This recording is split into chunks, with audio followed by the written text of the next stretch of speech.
Welcome to Hardcover Feedback. I'm Brandi Smits. I'm Tracey Hill. And today we are reading Orphan Train by Christine Baker Kline. Between 1854 and 1929, so-called orphan trains ran from the cities of the East Coast to the farmlands of the Midwest, carrying thousands of abandoned children.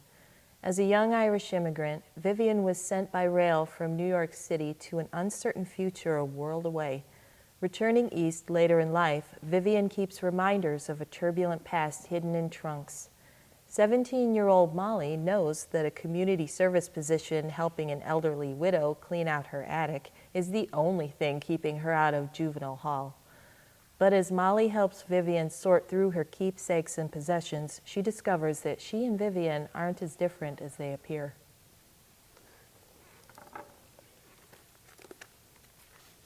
You, the Irish girl, over here. A thin, scowling matron in a white bonnet beckons with a bony finger. She must know I'm Irish from the papers Mr. Schatzman filled out when he brought me into the Children's Aid several weeks ago. Or perhaps it is my accent, still as thick as peat. She says, pursing her lips when I stand in front of her. Red hair. Unfortunate, the plump woman beside her says, and then sighs. And those freckles. It's hard enough to be placed out at her age. The bony one licks her thumb and pushes the hair off my face. Don't want to scare them away now, do you? You must keep it pulled back. If you're neat and well-mannered, they might not be so quick to jump to conclusions. She buttons my sleeves when she leans down to retie each of my shoes. A mildewy smell rises from her bonnet. It is imperative that you look presentable, the kind of girl a woman would want around the house. Clean and well-spoken, but not too... She shoots the other one a look. To what, I ask. Some women don't take kindly to a comely girl sleeping under the same roof, she says. Not that you're so... But still, she points at my necklace. What is that? I reach up and touch the small pewter Celtic cross I have worn since I was 6, tracking the grooved outline of the heart with my finger. An Irish cross. You're not allowed to bring keepsakes with you on the train. My heart is pounding so hard I believe she can hear it. It was my Graham's. The two women peer at the cross, and I can see them hesitating, trying to decide what to do. She gave it to me in Ireland before we came over. It's the only thing I have left. And this is true, but it's also true that I say it because I think it'll sway them, and it does. Oh, it's rough. It's rough. I really like this book, and I didn't think I was going to, but it was really interesting. However, like we discussed this a little bit, and your feelings of the juxtaposition to the past and the present, I think really nailed the feelings about the book. Well, I didn't like the frame story, and I think it really took away from the real story going on, and that was Vivian's. What we just heard was Vivian's introduction to being on the orphan train and having to go through a succession of different foster homes as a child, and that's rough. It's painful. It's beautifully written. It's first person too, which but I don't think that really influenced the sense of the story so much. Vivian's early story is a much better told story than the contemporary stuff with Molly helping her clean out the attic, because Molly is a foster kid who's almost 18, and so she's almost out of the system, but she's got to stay out of trouble a bit, and so that's how she ends up helping Vivian.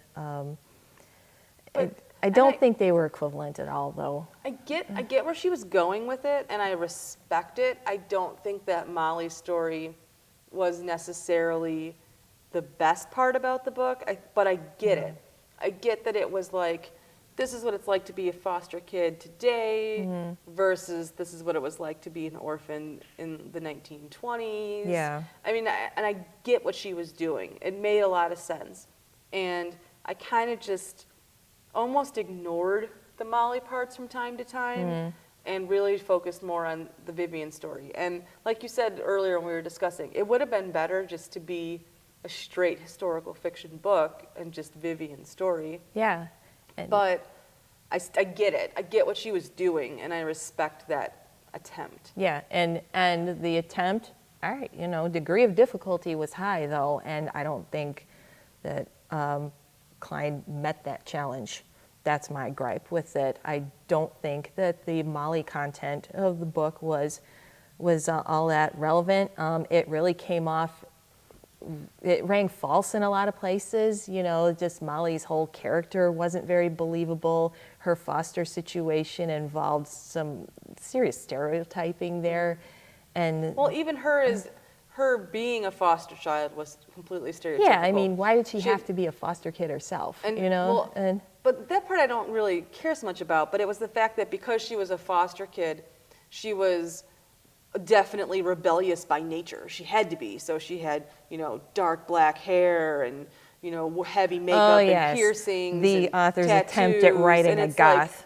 Like, okay, okay. this is the part where it's like, I can understand you are an author for grown-ups, and the part when you wrote the historical fiction Reaching part, out for kids. that was really great. Yeah. But your characterization of what a teenager is was like so made for TV movie. Just Yes, it was yes, way exactly. too canned and cliche. Yep. And that was probably my only gripe is that part. But as long as you can just get through those little parts to Vivian's story, which is really like it's a lot. It's heavy. There's her bouncing around from home to home in a land where she doesn't know anybody. And the Irish are frowned upon Right, and very she's much, and nobody immediately wants to take her in. Immediately And- judged as a horrible person to have in your house. Yeah.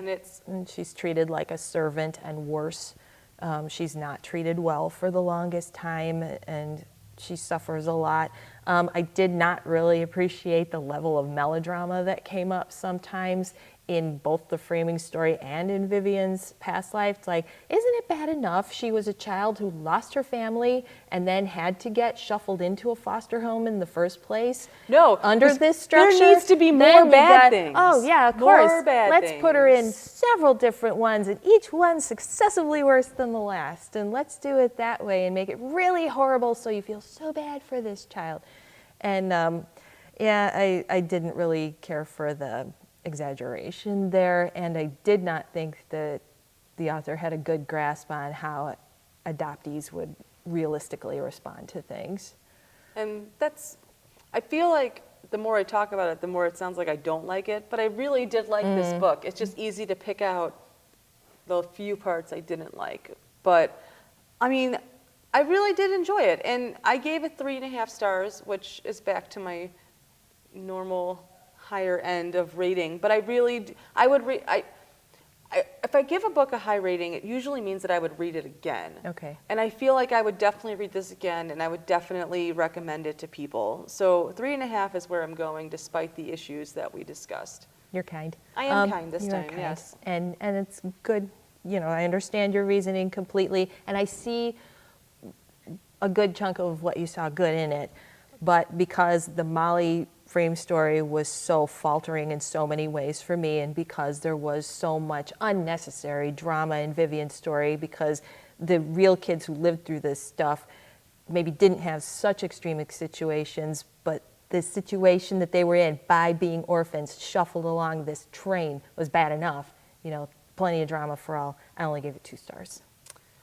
So today we reviewed Orphan Train by Christine Baker Kline. Remember, all the books that we discuss you can find at your local public library.